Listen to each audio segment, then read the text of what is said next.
No hay más Castilla, si no, más guerras habría. Con estas escuetas y esclarecedoras palabras escribía el cronista Hernando Pérez del Pulgar al obispo de Coria allá por el año 1473. El reino parecía sumido en la anarquía. El condestable Miguel Lucas de Iranzo había sido asesinado en Jaén. Facciones nobiliarias se hacían la guerra y oprimían en su provecho los pueblos y ciudades. La corona se tambaleaba al albur de los grandes de Castilla. ¿Por qué, en una etapa caracterizada por la progresiva afirmación del poder monárquico, la nobleza aspiraba de forma tan descarnada a ser la rectora de la vida política, social y aun cultural del reino? ¿Por qué la corona no era capaz de imponerse a los nobles y vertebrar un modelo estable de relaciones de poder? ¿Se trataba tan solo de una debilidad propia de los monarcas reinantes o más bien se debía a una cuestión profundamente estructural a la que tan solo los reyes católicos, con la singularidad de su gobierno, pudieron hacer frente y no sin problemas? El intento de ofrecer algunas respuestas a estas y a otras cuestiones será el objeto de esta presente ponencia. Para Luis Suárez Fernández, el destino histórico de Castilla en el siglo XV se inscribe entre dos guerras civiles, la de 1368 y la de 1474. La primera, revuelta victoriosa, como Damos conocen. la bienvenida a doña María Ángeles Ortega Rodríguez, delegada del Gobierno en Ávila, que me comunican que acaba de llegar a la sala y de integrarse a nuestra jornada. Muchas gracias. Decía que la Guerra Civil de 1368 supone la instalación de una rama bastarda de los Trastámara para asentarse en el trono, y la segunda termina con la derrota de un importante sector de la nobleza, inaugurando una nueva etapa bajo la égida de los reyes católicos, con la creación y los primeros pasos del Estado moderno. Entre aquellas dos guerras civiles se situaría una revolución social que tiene como consecuencia la formación de una aristocracia de nuevo cuño, potente, dinámica y ambiciosa. ¿Era la consecuencia lógica de la evolución de los tiempos? ¿O por el contrario, se inscribía en el triunfo del faccionalismo nobiliario que se había desarrollado hasta el máximo durante los reinados de los Trastámara?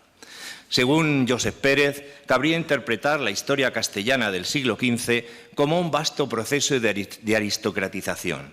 La economía, la sociedad, la cultura se vieron arrastradas hacia él por el impulso de una nobleza dominante que aspiraba a una clara situación de poder, a una estructura contractual en la cual quedaba íntimamente ligada al monarca en un amplio juego de deberes y de derechos.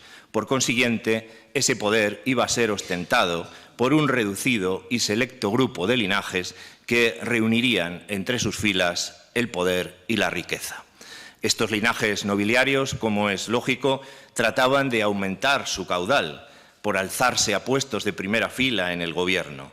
Estaba en juego si el monarca podría o no ejercer en el futuro un verdadero poder personal de tipo político.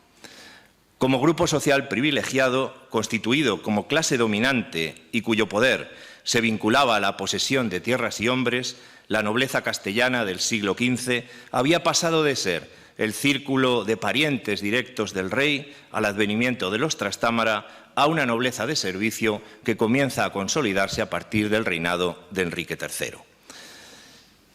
En efecto, esta nobleza, volcada en mostrar su lealtad y capacidad política, encajaba mucho mejor en las necesidades de la nueva monarquía que aquella que se vinculaba tan solo por lazos de sangre al monarca.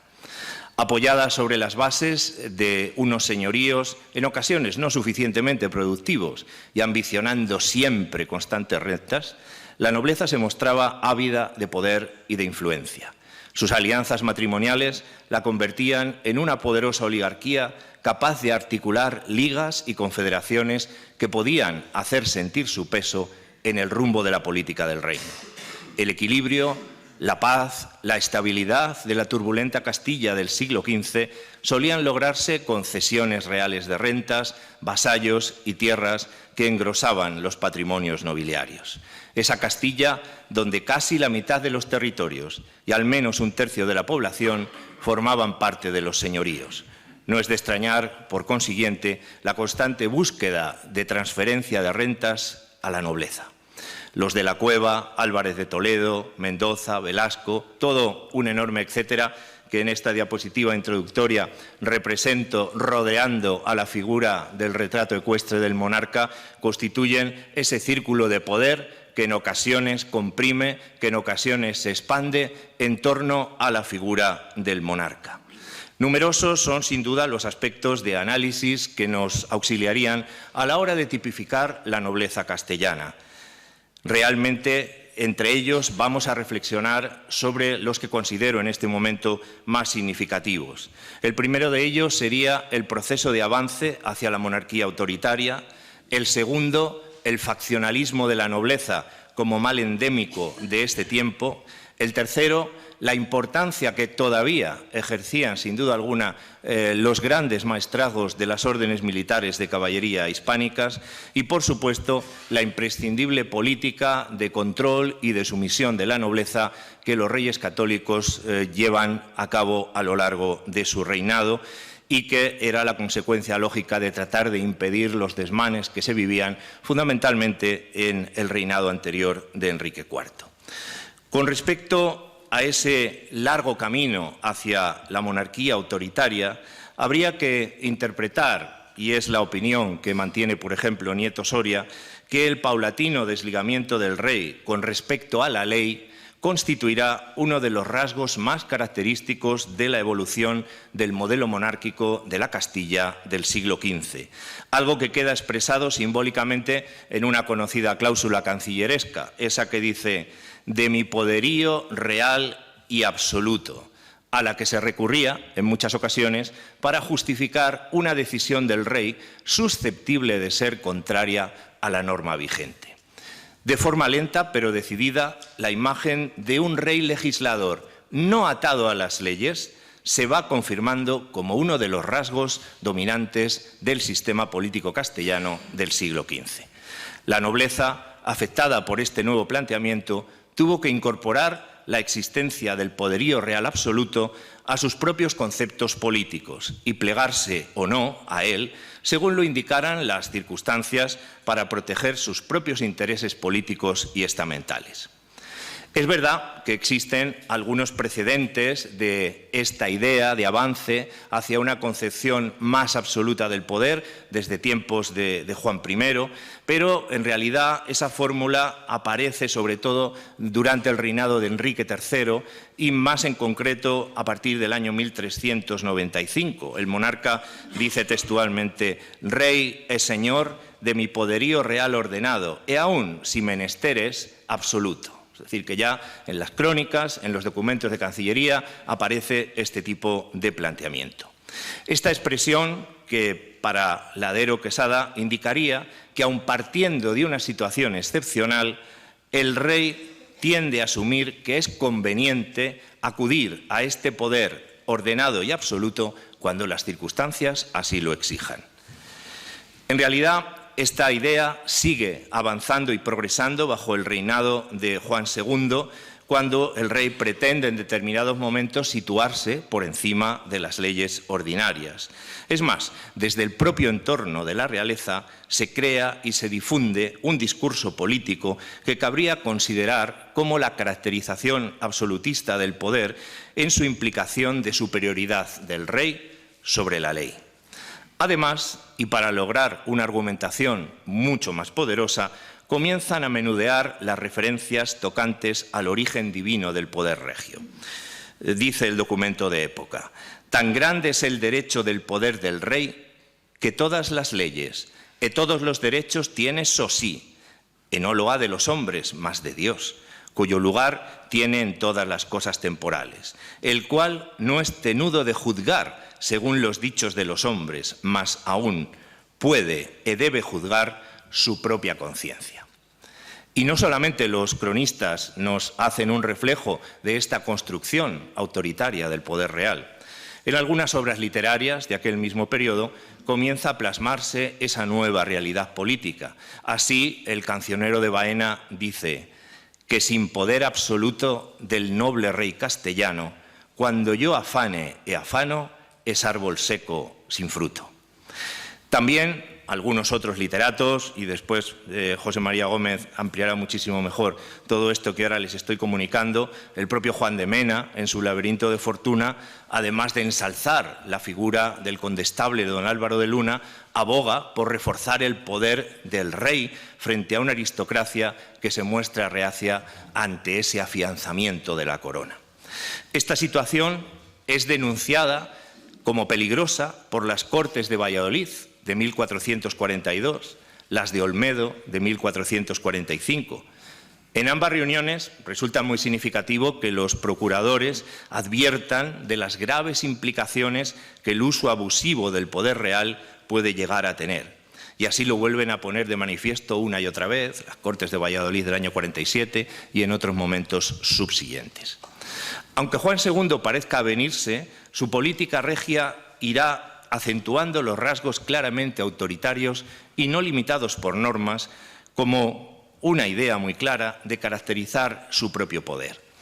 Incluso en un reinado en el que, evidentemente, las circunstancias del propio declive de la figura regia, como es el caso de Enrique IV, también nos encontramos algunos elementos que siguen navegando en esa lenta pero manifiesta singladura.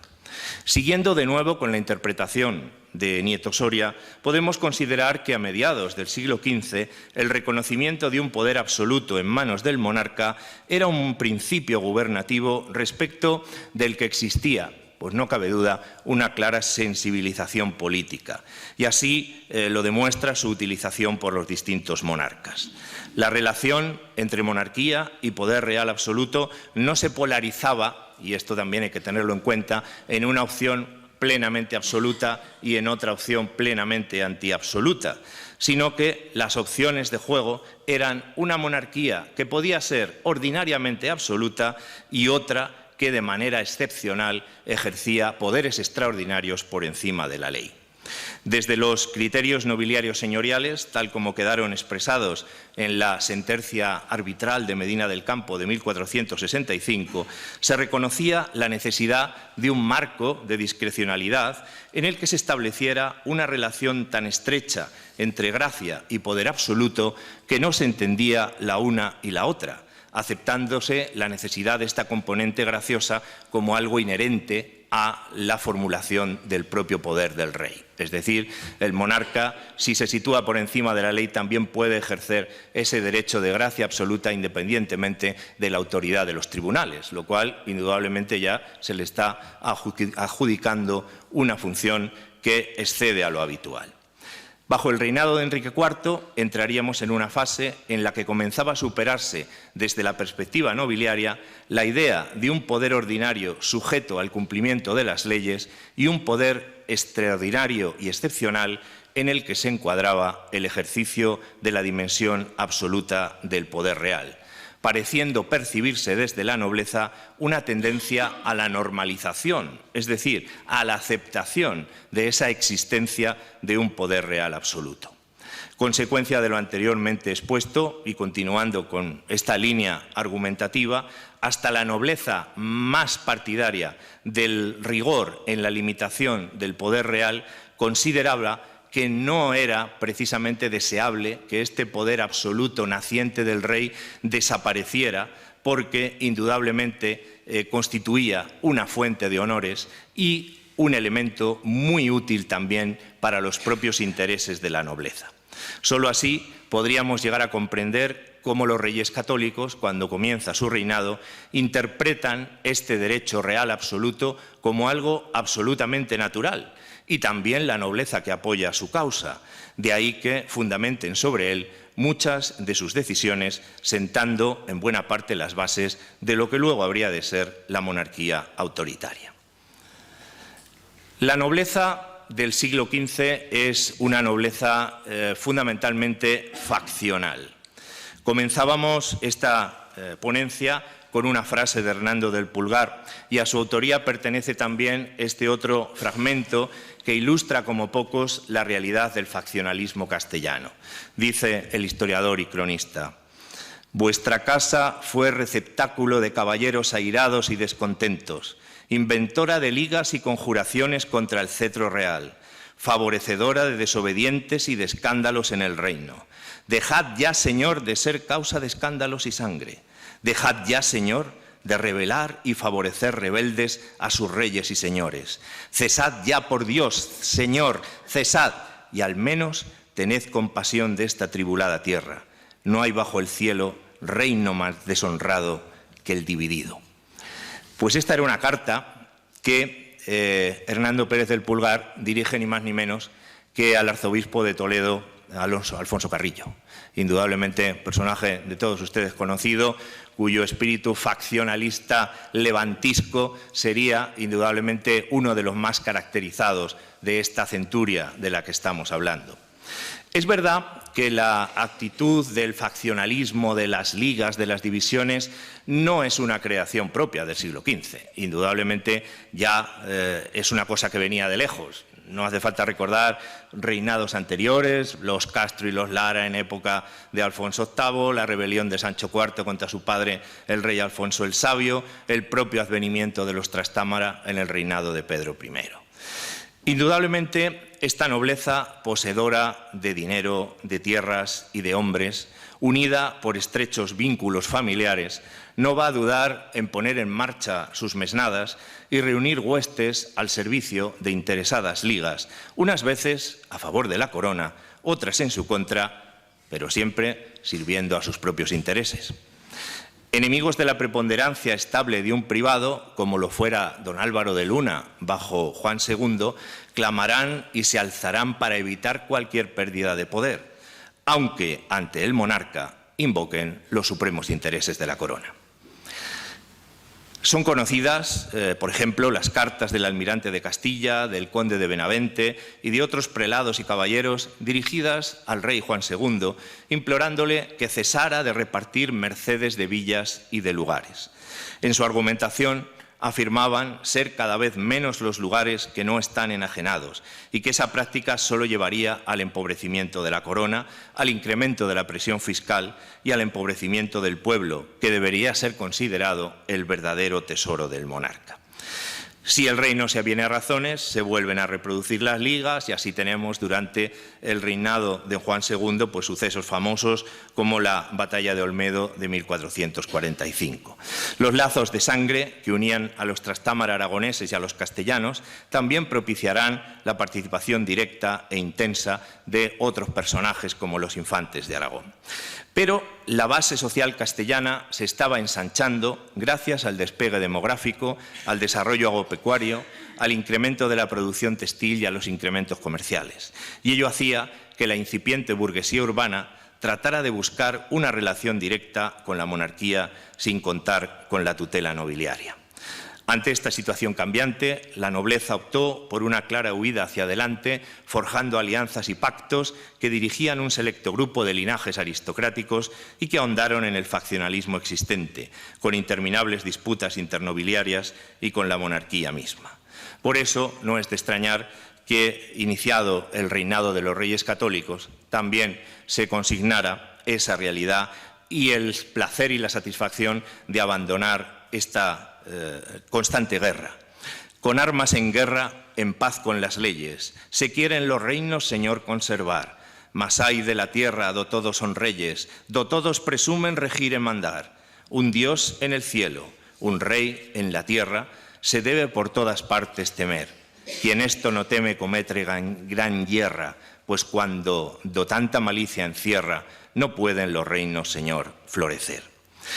Indudablemente, todo esto también tiene otra serie de elementos que debemos considerar y que obviamente por falta de tiempo yo quiero ajustarme escrupulosamente al que se me ha otorgado en esta sesión de la mañana, pero dejaríamos la importancia que tienen los maestrazgos de las órdenes militares. Simplemente con echar un vistazo a los nombres de esos maestres de la Orden de Santiago, de Calatrava y de Alcántara, las órdenes militares hispánicas, podemos apreciar la presencia de los grandes linajes de la Castilla de aquella época que tratan de ejercer el poder sobre esos jugosos y prósperos maestrazgos, realidades políticas, económicas, militares, que indudablemente a finales del siglo XV constituían uno de los grandes tesoros dentro del reino.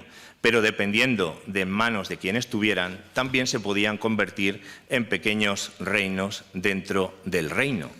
Tenemos ahí ese mapa en el que aparecen toda la extensión de las encomiendas santiaguistas de la Orden de Calatrava, de la Orden de Alcántara, también de la Orden de San Juan, aunque esta sea internacional, y nos podemos hacer la idea de la situación que hay en la España meridional o en la península ibérica en general, puesto que aparecen también las portuguesas. Esos reinos dentro del reino debían inexorablemente ser sometidos también al control de los reyes católicos, quienes en un proceso realmente muy corto de tiempo, en apenas 6 años, van a irse ganando, gracias a distintas bulas pontificias, la autoridad y el gobierno de las órdenes militares de caballería. De esta manera, muchas disputas, muchos conflictos en los que las órdenes estaban implicadas van a ser evitados. Insisto en que en la próxima lectura de la publicación de las actas de esta jornada tendremos oportunidad, o tendrán ustedes, si así lo estiman conveniente, de conocer algo más de esta situación. El 13 de diciembre de 1474, y tras el fallecimiento de Enrique IV, Isabel será proclamada reina de Castilla en Segovia. Muchos miembros de la nobleza se negarán a reconocer los derechos, pasando a defender los de Juana la Beltraneja, no dudando incluso en auxiliar la invasión portuguesa de 1476. La oposición de un importante sector de la nobleza es tan encarnizada que los reyes católicos no dudarán en pedir auxilio a sus vasallos, alentando incluso la rebelión contra sus señores. En este contexto hemos de entender la carta que expedían el 26 de abril de 1476, en la que garantizaban a todas las villas y ciudades de señorío que se alzaran por la reina que quedarían integradas en el patrimonio real. Sin duda era un arma de doble filo, y los reyes católicos lo sabían muy bien.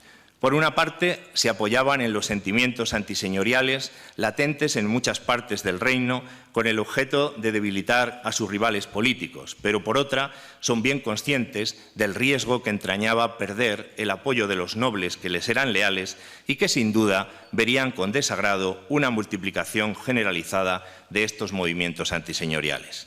Isabel y Fernando nunca se propusieron desencadenar una persecución sistemática contra la nobleza como estamento. Bien es cierto que procuraron reintegrar en el patrimonio real aquellos territorios que fueron enajenados durante los turbulentos años del reinado de Enrique IV y que en esta defensa del patrimonio real fundaron buena parte de su propaganda. Pero siguiendo a Josep Pérez, nunca entró en sus planes, como se ha escrito a veces, acabar con la monarquía, ni siquiera, por supuesto, humillarla. Los reyes católicos castigaron en primer lugar a aquellos grandes que sostuvieron las aspiraciones de la Beltraneja, para luego pasar a ejercer la actividad de los nobles y su control, de tal modo que ya no supusieran un peligro ni sombra para su gobierno.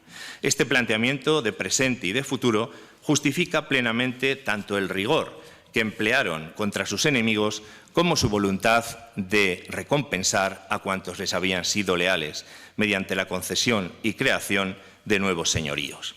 Tras la Guerra de Granada, fueron varios los nobles que se vieron favorecidos con donaciones por sus reyes: el duque de Medinaceli, el conde de Tendilla, el duque de Alba, el almirante de Castilla, el cardenal Mendoza e incluso alguien tan poco propicio para la causa de los reyes como el marqués de Villena. Los reyes católicos nunca ignoraron la importancia del hecho señorial, bien al contrario. Fueron muy conscientes de la necesidad que tenían del apoyo de la nobleza como estamento y como fuerza militar, ya que junto al clero constituían uno de los pilares en los que debía apoyarse la monarquía y el naciente Estado moderno. El régimen señorial era parte constitutiva de esa estructura. Los grandes y títulos de Castilla, con sus inmensas propiedades, se van a convertir en los mejores aliados para el mantenimiento y el reforzamiento de ese poder real. Pero los reyes católicos sabrán contrarrestar con gran habilidad el poder de la nobleza. Para ello, Isabel y Fernando se apoyarán preferentemente en las ciudades y en los letrados, cuya ciencia jurídica era cada día más necesaria para poder desempeñar los cargos administrativos del emergente Estado moderno. Los letrados empiezan a entrar en competencia con los nobles y a sustituirlos en los consejos y en la administración. Los reyes católicos inauguran de este modo una práctica que continuarán Carlos V y Felipe II. Los grandes servirán en los altos mandos militares, las embajadas, los virreinatos, pero por lo general procurarán no confiárseles excesivas responsabilidades políticas. Un poder real fuerte lleva aparejada la desconfianza hacia la alta nobleza, considerada desde la época de Isabel y Fernando como una amenaza para la preeminencia de la monarquía en los asuntos políticos. Terminaban así las intolerables privanzas de los grandes que habían protagonizado los reinados de Juan II y de Enrique IV. Llegaban tiempos nuevos en los que, citando y ya para ir terminando, lo que decía Fernando del Pulgar: demos gracias a Dios que tenemos un rey y una reina que no queráis saber de ellos, sino que ambos, ni cada uno por sí, no tienen privado, que es la causa de la desobediencia y escándalos de los reinos. El privado del rey, sabed que es la reina, y el privado de la reina, sabed que es el rey, y que ambos oyen y juzgan y mantienen el derecho acabando con todo escándalo. Sirvan, pues, las presentes reflexiones para situarnos en esta época cambiante, en este otoño de la Edad Media, que da paso a los albores de un tiempo nuevo, en estos años en que, bajo el gobierno sabio, prudente y recto de la reina doña Isabel, Castilla sería conducida a los umbrales del mundo moderno. Muchas gracias.